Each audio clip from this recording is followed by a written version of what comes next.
ESG, which stands for environmental, social, and governance, is a buzzword that resonates in many corners today. The environmental aspect focuses on a company's impact on the natural world, addressing issues like carbon emissions, resource conservation, and waste management. The social component delves into how businesses manage relationships with employees, suppliers, customers, and communities, emphasizing areas like human rights, labor standards, and corporate social responsibility. The governance facet, often seen as the linchpin, pertains to a company's leadership, executive pay, audits, internal controls, and shareholder rights. Effective governance is crucial as it provides the framework and oversight necessary to enforce and implement the environmental and social aspects within a company. While the concept has become highly politicized, it's essential to step back and genuinely understand ESG's current significance and its historical roots. Ready to decode the dollar? I am Paul, and this is Shekel Studies. The foundational idea of ESG is as old as trade itself and deeply rooted in ethics. It embodies the belief that one's business activities should not only be profitable, but also ethically justifiable. A notable example from history is the religious group, the Quakers. In the 18th century, they prohibited members from participating in the slave trade, viewing it as profoundly unethical. While such a stance seems like common sense today, especially given its prohibition in Western societies, it sheds light on the contemporary ESG discourse. The modern ESG movement traces its origins to the 1960s and 70s. During this transformative period, especially in the US and Europe, a new generation began viewing the socio-economic landscape through a more pronounced ethical, social, and environmental lens. Activists and concerned citizens rallied against companies profiting from the Vietnam War, while the fight for racial equality made investors rethink their support for companies benefiting from racial segregation. Additionally, a surge in natural disasters heightened environmental consciousness. However, a challenge of that era was the lack of standardized criteria to evaluate a company's social and environmental impact. This began to change with the establishment of frameworks like the Global Reporting Initiative, GRI, in the late 1990s, one of the first global sets of sustainability reporting standards. Alongside others, such as the Carbon Disclosure Project, CDP, these initiatives primarily had a philanthropic bent. They championed corporate responsibility because it was the morally right course, without necessarily highlighting the business advantages of such actions. It's worth noting that the broader public of that time didn't prioritize these issues as much as today. The 2005 UN report, Who Cares Wins, co-published with the World Bank and the Swiss government, marked a significant milestone. It was the UN's inaugural mention of ESG criteria, emphasizing their integration into investment practices. However, the subsequent years saw the world grappling with financial crises, overshadowing the ESG narrative. It wasn't until 15 years later, catalyzed by global climate protests, that a pivotal moment arrived. In January 2020, Larry Fink, CEO of the world's largest investment fund, BlackRock, penned an open letter urging companies to adhere to ESG standards.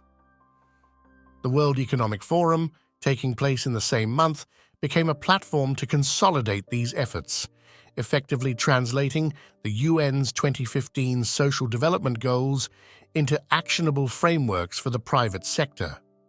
Yet, a crucial piece of the puzzle remained: legal enforcement. While many companies willingly disclose ESG data nowadays to attract investments from giants like BlackRock, others, fearing poor scores, avoid disclosure to evade media scrutiny. This landscape is poised to change by 2024, at least in the European Union. The EU's Green New Deal, a segment of the Next-Gen EU initiative, introduces the Corporate Sustainability Reporting Directive, CSRD. This directive mandates companies to disclose specific ESG metrics. However, as some might be aware, directives, unlike regulations, aren't immediate law. They require member states to enact them within a stipulated period. Once in effect, companies in the EU will need to report on over 1,000 ESG-related data points, provided they meet two of the following three criteria: over 40 million euros in revenue per year, more than 20 million euros in assets, or a workforce exceeding 250 employees. And that's where the critics come in. They argue that such policies could potentially cripple businesses and, by extension, weaken the EU's economy.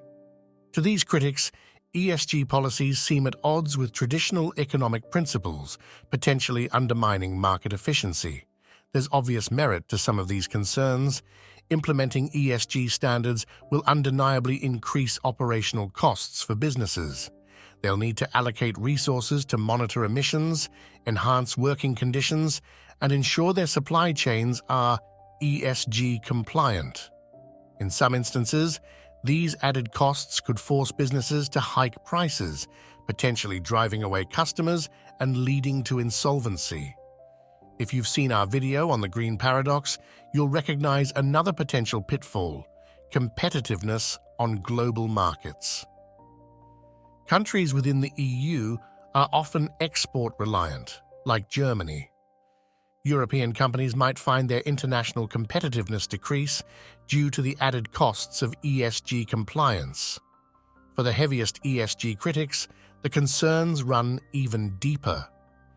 They fear an erosion of individual liberties, seeing ESG mandates as the thin end of a wedge that could lead to more restrictive regulations, not just on an enterprise level, but also for them as individuals. It's the age-old tension between individual freedom and the power of the state. However, to provide a balanced view, one could argue that ESG policies represent a natural evolution in contemporary economics. While they might curtail certain free market excesses, history shows that such interventions can be beneficial. Europe's social security systems and the improvement of working conditions emerged from political will, often in the face of staunch free market opposition. These reforms have, by and large, resulted in societal gains. The abolition of child labor serves as another testament. One of the free market's inherent flaws is its indifference to ethical considerations, allowing for potential exploitation of people and the environment, since these don't carry a direct cost. While the EU's intentions behind ESG might be noble, some of their decisions have muddied the waters. The recent classification of nuclear energy as ESG compliant, despite the evident environmental challenges posed by nuclear waste, raised eyebrows. This decision appeared to be driven by the EU's energy dilemmas, especially as coal is being phased out and there were uncertainties with gas supplies from Russia. Another perplexing move was the sudden endorsement of Bitcoin as ESG compliant in 2023, despite previous efforts to sideline it due to environmental and security concerns.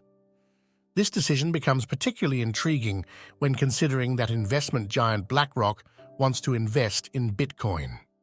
In wrapping up, it is perhaps fair to say that ESG policies, while potentially disruptive, could be seen as a natural progression in maturing economies. As societies become more wealthy, ethical considerations take center stage. However, integrating ethics into economic policy requires a delicate touch, given the inherent tension with free market principles. The overarching concern remains: will the EU's economy bear the brunt of unilateral ESG policies, or will its internal market dynamics offer a buffer? What do you think? Write it down in the comments. Thank you for your attention. You are watching Shekel Studies, and now, as always, may your theories prosper and your investments grow. We'll meet again on next week's show.